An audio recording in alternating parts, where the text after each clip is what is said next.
बरं झालं, उठायचं का आता? नाही थांबा, मला काकूंकडनं पण हळदी कुंकू लावून हवंय आणि आजीकडून पण.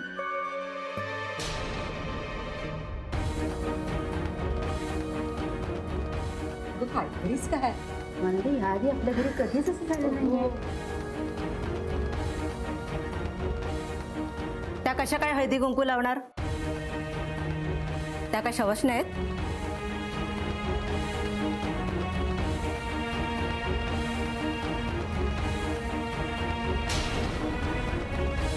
आई, आधुनिक दिसण्यापेक्षा विचारांनी आधुनिक असणं जास्त महत्वाचं आहे. आणि कुठलीही बाई वैधव्य असं मागून नाही ना घेत. काकू घरातल्या मोठ्या आहेत, त्यामुळे त्यांचा आशीर्वाद मला मिळायलाच हवा.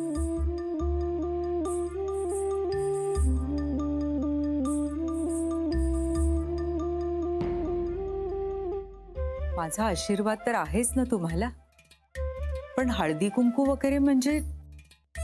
तुमचे आशीर्वाद आहेतच, पण मला माझ्या सौभाग्यासाठी आशीर्वाद हवे.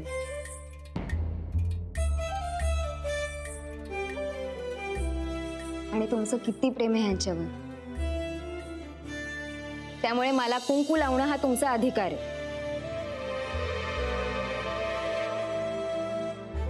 नाही म्हणजे आता काय करायचं ग ललिता? तिला का विचारतेस ताई? तिच्या लेकरांवर माया करताना तिला विचारून केली होतीस का? उठ, लाव तिला हळदी कुंकू.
Thank you.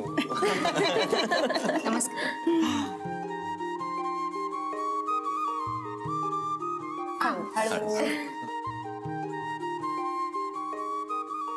वा, हे मस्त झालं. आता आई बरोबर जेव्हा दोघी डोक्यावर पदर घेऊन बाहेर आल्या, तेव्हा सगळ्यांना असं वाटलं असेल कदाचित जहागीरदार काळाच्या मागे पडले की काय.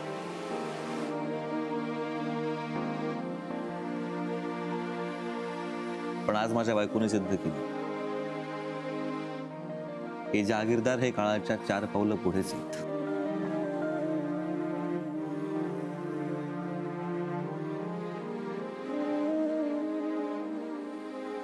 बरं ललिता ते आता आम्हाला पण हळदी कुंकू द्या, म्हणजे आम्ही निघतो ना. आई, आनंदी, निलिमा, हळदी कुंकू द्या सगळ्यांना.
बच्ची आत्या,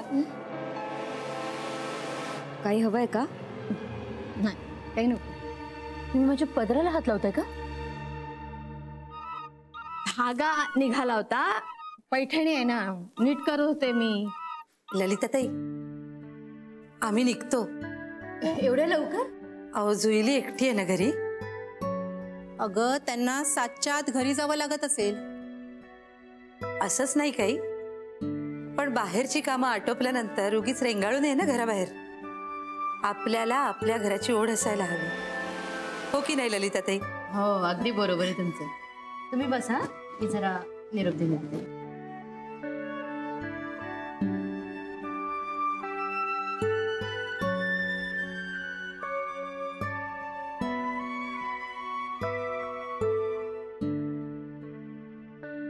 हो. बरं रोप घरी जाऊन लाव हा आठवणीने. तुळस या सगळ्याची काय गरज होती? चलो अच्छा. हा बाळा नीट राहा. आई बाबांना सांगा विचारलं. नक्की नक्की सांगते. हा चल, चल आजी. हा चल. एक बाळा बच्ची आत्या येतो. नक्की नक्की बच्ची आत्या वेळ मिळाला की या. हो या.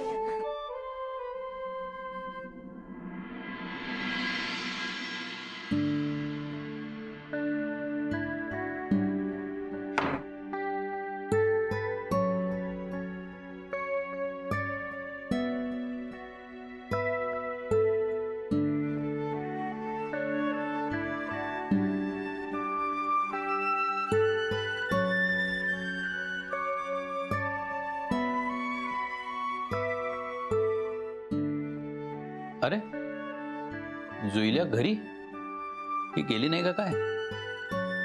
जुईल्या,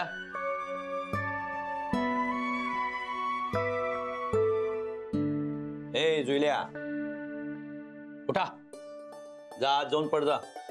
दमली असशील अभ्यास करून. चल. नाही मला काकासाठी चहा बनवायचा आहे. अगं काकाच बोलतोय, उठ. जुईल्या, काका तू आतमध्ये कसा आलास? मी काय झोपेत दार उघडलं? माझ्याकडे किल्ली आहे, मी आत आलो. हा आणि हे काय, तू कशी काय घरी? तू नाही गेलीस? मला नाही जावं असं वाटलं त्यांच्या घरी. बरं चल, मस्तपैकी चहा करूयात आपण आता.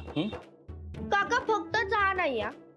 तुला माहितीये मला झोपेतही भूक लागत होती आणि तसंही मला करता येतो, त्यामुळे मी चहा करणार. ओके चल, तू चहा कर आणि मस्तपैकी खायला आण काय. जा.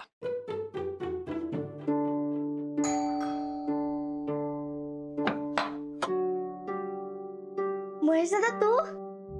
काका महेश दादा आलाय. अरे ये रे ये Mahesh. What a pleasant surprise. ये बस बस बस.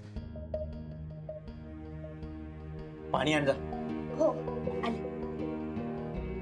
मी आत्ताच आलो जस्ट. बरं झालं तू आलास, पण म्हणजे अचानक आलास, मला काही कळलं नाही. हा ती जुईल्या आमची घरात झोपली होती, तिला उठवलं तेवढ्यात. तर हे सगळं सांगायची गरज आहे का काका? ठीक आहे पण घे.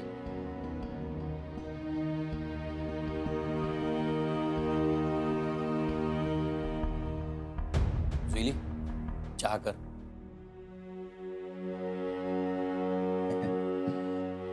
अजून लहानच आहे. बोल, सहज आला होतास का?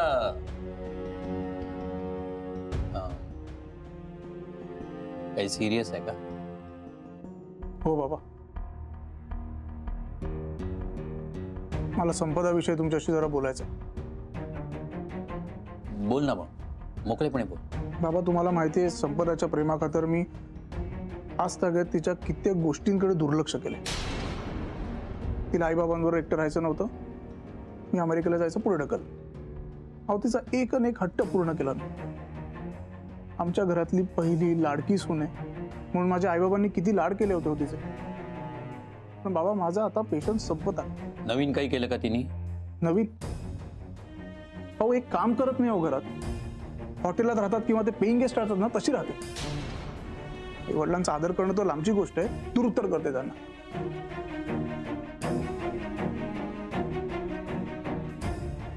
बाबा माझ्या आईला बेड रेस्ट सांगितली. आता तिच्याजवळ थांबण्याऐवजी संपदा म्हणते की तिच्याजवळ कशाला थांबायचं, ती तर नुसती पडून राहणार आहे. हे नाही सहन होत. एकदा नीर आणि स्वानंदीने मध्यस्थी केली होती म्हणून घेऊन गेलो होतो तिला मी घरी. पण जर ती माझ्या आईबाबांची नीट वागणार नसेल तर मग राहू दे तिला इथे. येतो मी. एक मिनिट. महेश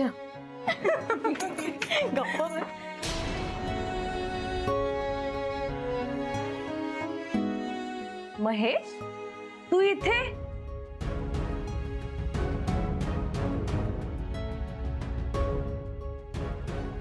स्वानंदीच्या सासरी का नाही आलास? सुनेचा पहिला सण कसा साजरा करतात बघितला असतोस ना? काय उपयोग म्हणा, काटकसर करायची सवय आहे ना तुम्हाला. संपदा, बाबा प्लीज मला डोस देऊ नका. मला माहिती आहे त्याच्याशी कसं बोलायचं. आता आलाच आहेस तर चहा देतीलच. या चहा घे. आले मी बॅग घेऊन. अहो काय झालंय महेश, काय झालंय बाळा? आजी, आई, मला जे बोलायचं होतं ते मी बाबांशी सगळं बोललोय. येतो मी.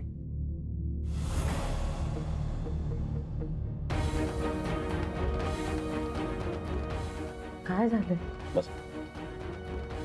अहो सांगा ना काय झालंय. आई, ते स्वानंदीने दिलेलं गिफ्ट. हा इथेच आहे. महेश कुठे गेला?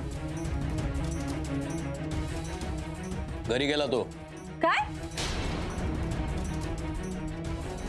बघितलं बाबा, किती मॅनरलेस आहे हा. जाऊ दे,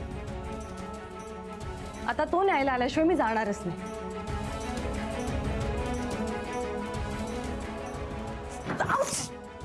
पहिली बॅग आण.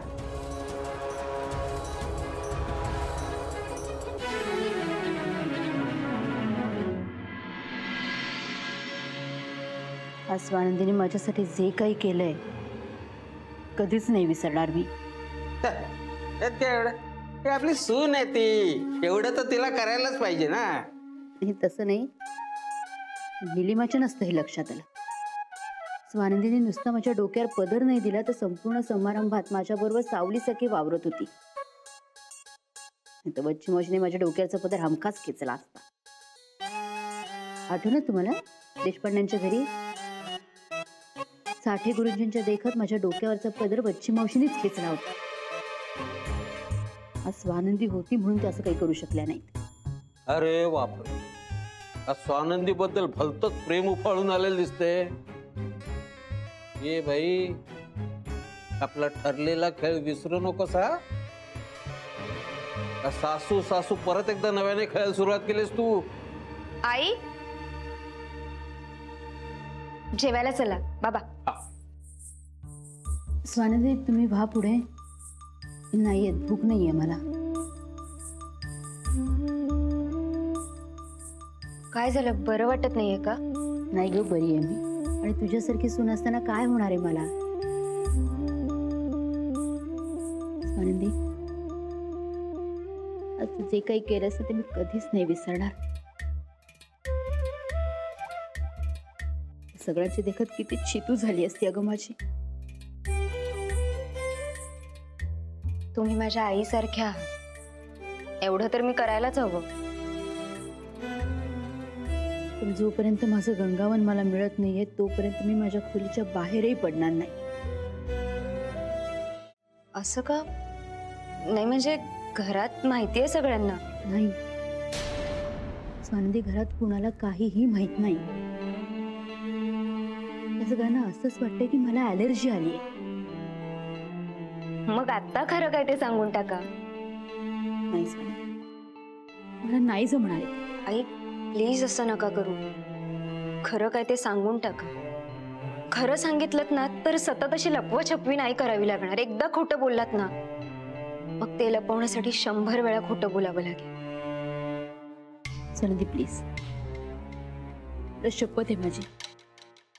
आपल्या घरात माझ्या केसांबद्दल कुणाला काहीही कळता कामा नाहीये. आई तुम्ही मला खोटं बोलण्याची शपथ देता. आणि इंद्रनीलला सुद्धा कधी काहीही कळता कामा नये. आई, सॉरी आई, मला हे पटत नाही. इथे मीच तुम्हाला खोटं बोलू नका असं सांगते आणि तुम्हीच मला खोटं बोलायला सांगताय. मला नाही जमणार खोटं बोलायला. मी कधीच खोटं बोलले नाहीये ना बोलणार. स्वानंदी, माझा आत्मविश्वास खच्ची व्हावा असं वाटतंय का तुला? नाही, तसं नाही. उलट मी तुमचा आत्मविश्वास वाढवण्यासाठी मार्ग सांगते. स्वानंदी प्लीज, तू कुणाला काहीही सांगणार नाहीयेस प्लीज. आई, आई जेवायला ये ग, वाट बघतोय. जा तुम्ही जेवा. नाही, भरल्या घरात असं उपाशी पोटी झोपू नये. मी तुमचं ताट वाढून आणते. बा ती एकटी रूम मध्ये जेवण बरं नाही दिसणार. माझं ताटही मी इकडेच घेऊन येतो.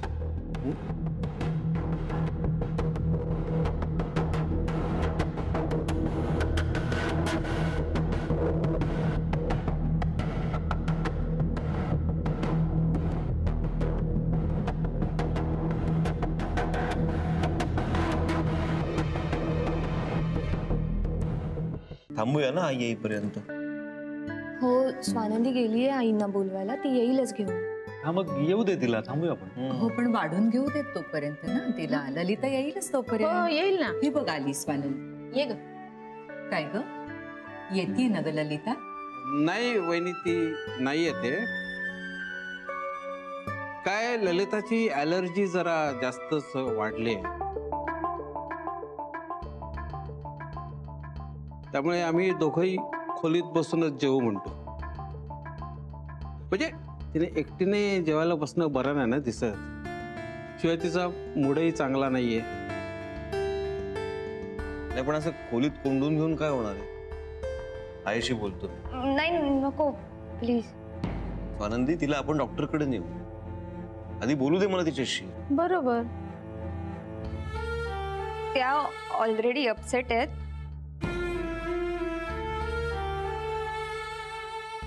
तुम्ही जाऊन डिस्टर्ब नका करू. म्हणजे तुम्ही जाऊन आता जबरदस्ती केली तर त्यांना जास्त त्रास होईल.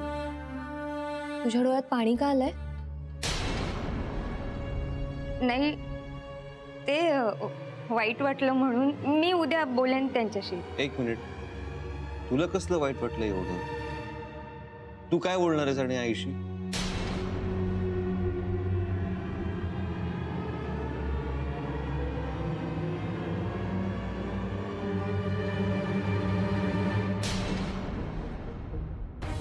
ते म्हणजे अरे ललिताचं दुःख बघून वाईट वाटलं तिला.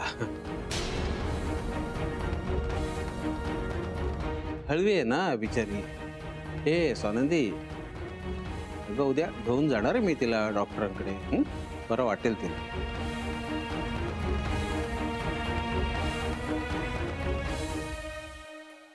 ताट देतेस? हो वहिनी, नेऊ हे. वहिनी यांना वाढा नंतर. ए, तू जेवतेस ना? नाही, आलीच आली.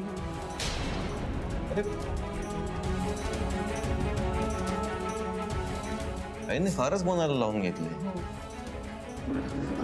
जेवून जा, तू का उठलास? नंतर जेवेन मी आनंदी बरोबर.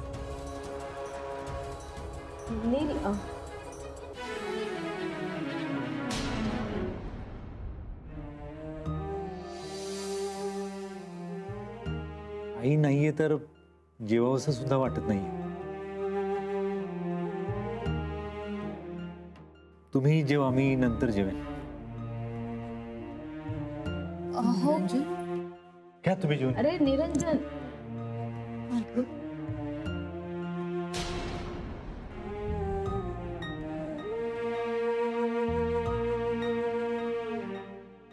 वा.